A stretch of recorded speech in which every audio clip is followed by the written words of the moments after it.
What is up, boys and girls? Welcome back to the channel. Welcome back for another episode of Fantasy Unlock, your favorite FPL show. Welcome back for another episode. This is a different kind of episode, but we'll get to that a little later.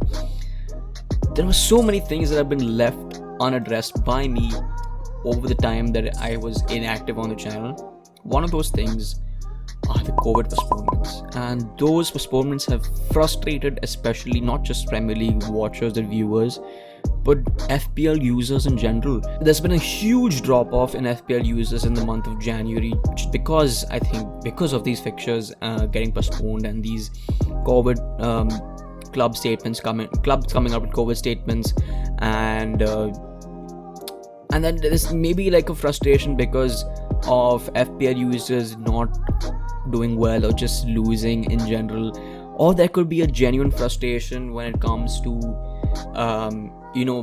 investing in players one week and then having them not play the next week.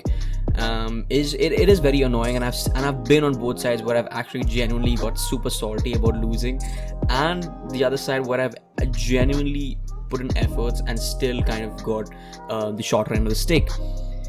This video is for those people who've got the shorter end of the stick, because I think it's a valid thing to address. The FPL mid-season burnout is a genuine problem within the community, and I'm just gonna try and do my bit to help you guys try and regain some kind of normalcy in your FPL team, in your FPL squad, in your FPL game for the rest of the season. How am I gonna do that? I'm gonna address some of the positives that might come out when you start or when you restart playing the game, what you can look forward to, what you should not look forward to, and the things you need to watch out for, as well as some important points to look forward to in the future while you're considering building your team in the present. So, all of those things out of the way, let's just dive straight into it, and let's talk about what are the positives to take away from you guys joining back and maybe resetting your squad. Alright, so the first things first, we have a bunch of games to be still played by majority of the teams in the league. So you can totally expect double game week fixtures, and that means a lot of points. It's exciting to have double game weeks, because you can then you have your mainstays of the team have some competition. Their place is no longer secured. You'll be super careful with these double game weeks, because you might get carried away with just having loads of players who just have double game weeks. But then the problems come afterwards, which I'll get into later on. But yeah, like I mentioned, there are also a lot of fixtures to be decided to be rescheduled, so that's something that you should look forward to as well. Right now, if you have a wildcard or free hit option available, you have a massive advantage right now over a huge number of FPL users right now in the community. Lots of players have used free hits during the postponements previously and wildcards as soon as they got them. So if you still have them, if you still have these options available, this is a massive advantage and will really help you in case you're thinking of resetting your squad. It's a chance to clear your deadwood as well. I know I have a lot of deadwood. I still have Reece James back in my squad. This guy is not even going to come back till Feb. So I don't know. There's an unknown return date. So I have him. I have Liverpool, who also has an unknown return date. So there's definitely going to be some deadwood you need to clear out, no matter the squad. This is going to be a good chance for you to maybe clear that out and get in a good bench. And then you can have different options. You can choose a bench boost. You have loads of options, man. If you just take the time to look. And then you have players returning from AFCON. Now we have obviously the main men, Mohamed Salah and Sadio Mane for Liverpool. You have loads of other players as well coming back, but these guys are the ones to look out for. And then let's move on to the negatives. What could go wrong by doing this? First thing first is to analyze how bad is your squad really, and do you need any core players? Is that something that your squad is lacking? Now, core players, I will get to that concept in a little later in the video. Also, the unpredictable nature of the postponement announcements. That's something, obviously, we have games to be rescheduled, games still to be played, games in hand. But it's still unpredictable nature, and that causes loads of frustration for FPL users. That's not going to stop anytime soon. But I think with the new laws come out, that the Premier League has come out with regard to COVID, with regard to how clubs can get their games postponed, I think it could drastically drop the rate at which clubs are actually getting their games postponed. The third one, are the double game week players worth it in the long term? I think I addressed this just a few minutes ago. After the double game week, what happens to these players is something you definitely have to consider, especially if they're super cheap, and then it would really take you some massive hits, or maybe 2 or 3 players or 2 or 3 free transfers to get in a player that you really want. If you do not have any wildcard or free hit options, this could mean huge hits, huge point hits. But I think there's definitely ways you can move around that. So that's why it's lower down on the list. And then bench boost is still a viable option? Question mark. Is it? It could be. I think it makes sense to use a bench boost after you go for a wildcard draft. But you never say never. Never say never. All right. So before we get into anything else, I want to talk about some important notices or important points that you should be able to, that you should, or you need to consider as you go ahead with your restoration. The first thing is that game week 25 is going to be a double game week, and that's important to know because a lot of the AFCON players will be back by then, and that means Salah will probably be back in most people's teams. And I think it's important to know that because Salah has been sold by a lot of FPL users, and that means his price will probably gone down a little bit. And so if you're considering buying him or bringing him back, at least this is a good option. This is a good time to bring him back because his price is much lower. And Liverpool, Arsenal, Leicester and Chelsea will not be playing any games in game week number 27. In case you're thinking of tripling up on Liverpool players, in case you're looking at tripling up on Arsenal players with Ramsdale, Ben White, and maybe Saka, Emil Smith-Rowe, etc., Martinelli. Maybe not the best time to do that. Maybe have some options, some switches already ready to go. Leicester and Chelsea right now, I don't think. Leicester maybe you would go for Maddison, but Chelsea, I think I don't think you would go for anybody from that team right now. Can you easily trade or switch between game week 25 choices for better options in the future? I think I already said this before. I'm saying this again. You have to think about what happens to these players you bring in during double game weeks, especially after the double game, because in case they have just single game weeks after that, they're just definitely not worth it to keep on the team, especially as first team starters. So what happens to them? That's definitely something that you really need to consider. I mentioned it thrice, so get the hint. All right, now to start this restoration process, I think the first thing we need to do is get in your 5 core players. Now, what exactly are core players? Now, in your FPL team, I think personally speaking, this is only my opinion, so don't hold me to it. I think there should be around 4 to 5 players who are absolute mainstays in the squad, who are guaranteed starters, who guaranteed points week in, week out.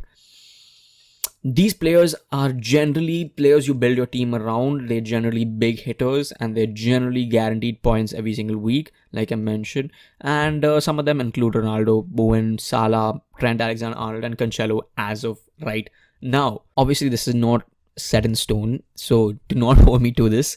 But my view is that if you have maybe a core of maybe 4 or 5 players that you know are absolutely gonna get you points, and you don't have to change them continuously, and these are the, maybe more often than not, these are the players that are more expensive in your squad, and then the rest of them you can continuously maybe switch between players and utilize your strategy, utilize maybe your own instinct to figure out which players might do well in which game week based on the fixtures that are available.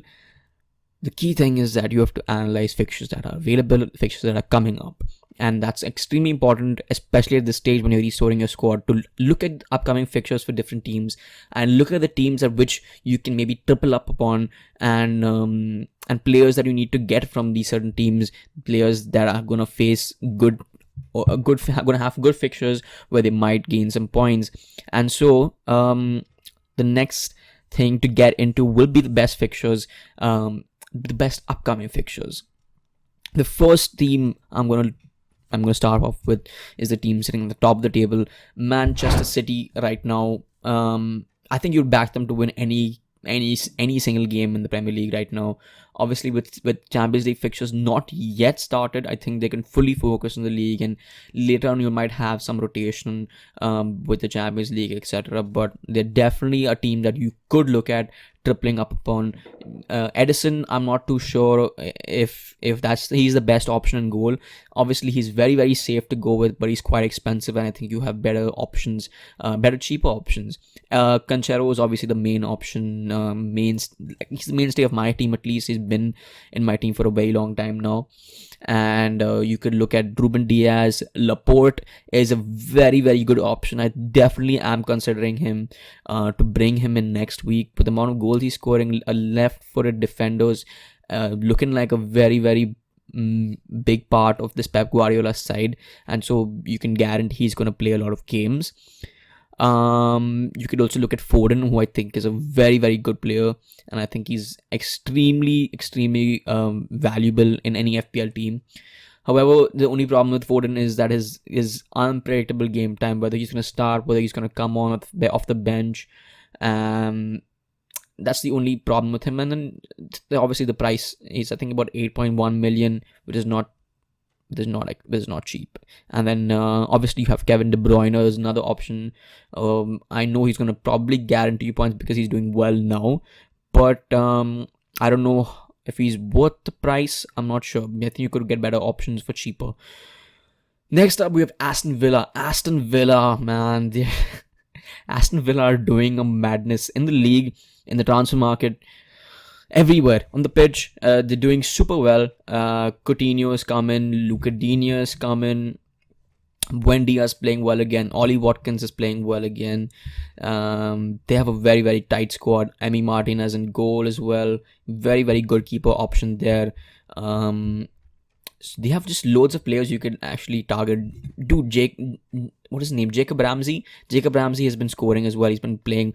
I think he's been starting the last 4 or 5 games as well. So he's definitely someone you could look at picking up and place him on your bench and just leave him there. He might pick up a few points and maybe save your day one week or the other. They have very good fixtures coming up with Leeds at home, Newcastle away, and Watford at home. So yeah, very, very good fixtures coming up as well. You want to look at bringing in at least 1 or 2 from there. Manchester United is the team up next. Obviously, I have absolutely bantered this club this season, and it's going to be super weird for me to actually back them up for once. But I think they have some very, very good fixtures, and they could possibly end up having a double game week in game week 25 as well. So